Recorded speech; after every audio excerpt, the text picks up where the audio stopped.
കൊല്ലത്തിന്റെ തിരക്കേറിയ നഗരത്തിൽ ഒരു വാച്ച് റിപ്പയർ ഷോപ്പുണ്ടായിരുന്നു.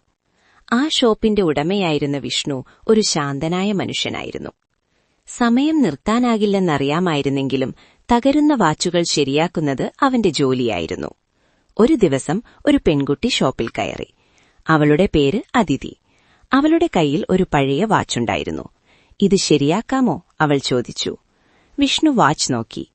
ഇത് വളരെ പഴയതാണ്, പക്ഷേ ശ്രമിക്കാം. അത് അവരുടെ ആദ്യ സംഭാഷണമായിരുന്നു. അതിഥി അടുത്ത ദിവസം വീണ്ടും വന്നു.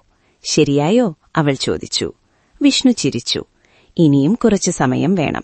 അതൊരു ചെറിയ വാച്ച് മാത്രമല്ല, അതവരുടെ സൗഹൃദത്തിന്റെ തുടക്കമായി. ദിവസങ്ങൾ കടന്നുപോയി. അതിഥി ദിവസേന ഷോപ്പിൽ വരാൻ തുടങ്ങി. ചായ കുടിച്ചു, സംസാരിച്ചു, ചിരിച്ചു. വിഷ്ണുവിന് അവളുടെ സാന്നിധ്യം ഇഷ്ടമായി.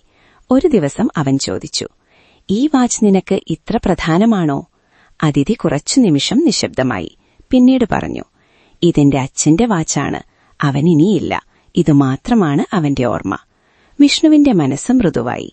അവൻ കൂടുതൽ ശ്രദ്ധയോടെ വാച്ച് ശരിയാക്കാൻ തുടങ്ങി. ദിവസങ്ങൾ കടന്നുപോയി. ഒരു ദിവസം വാച്ച് ശരിയായി. വിഷ്ണു അത് അതിഥിക്ക് കൊടുത്തു. അവളത് കൈയിൽ ധരിച്ചു. വാച്ച് വീണ്ടും പ്രവർത്തിച്ചു. അവളുടെ കണ്ണുകളിൽ കണ്ണുനീർ നിറഞ്ഞു. നന്ദി, അവൾ പറഞ്ഞു. ആ നിമിഷം വിഷ്ണുവിന് മനസ്സിലായി, അവൻ അതിഥിയെ സ്നേഹിക്കുന്നു. പക്ഷേ അവനത് പറയാൻ വൈകി. ഒരു ദിവസം അതിഥി ഷോപ്പിൽ വന്നില്ല. അടുത്ത ദിവസം പോലുമില്ല. അവൾ പോയി. വിട പറഞ്ഞില്ല. വർഷങ്ങൾ കടന്നുപോയി.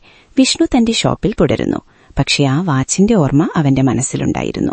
ഒരു ദിവസം ഒരു സ്ത്രീ ഷോപ്പിൽ കയറി. അവളുടെ കയ്യിൽ ഒരു കുഞ്ഞ്. അത് അതിഥിയായിരുന്നു. അവൾ ചിരിച്ചു പറഞ്ഞു, ഈ വാച്ച് ഇപ്പോഴും പ്രവർത്തിക്കുന്നു. വിഷ്ണു ചിരിച്ചു. ചില വാച്ചുകൾ നിർത്താറില്ല. അതിഥി അവനെ നോക്കി. ചില ബന്ധങ്ങളും. ആ നിമിഷം, വർഷങ്ങൾക്ക് ശേഷം, സമയം വീണ്ടും ഒന്നായി. കാരണം ചില പ്രണയങ്ങൾ സമയം കൊണ്ട് മാറുന്നില്ല. അത് സമയം കടന്നാലും നിലനിൽക്കും.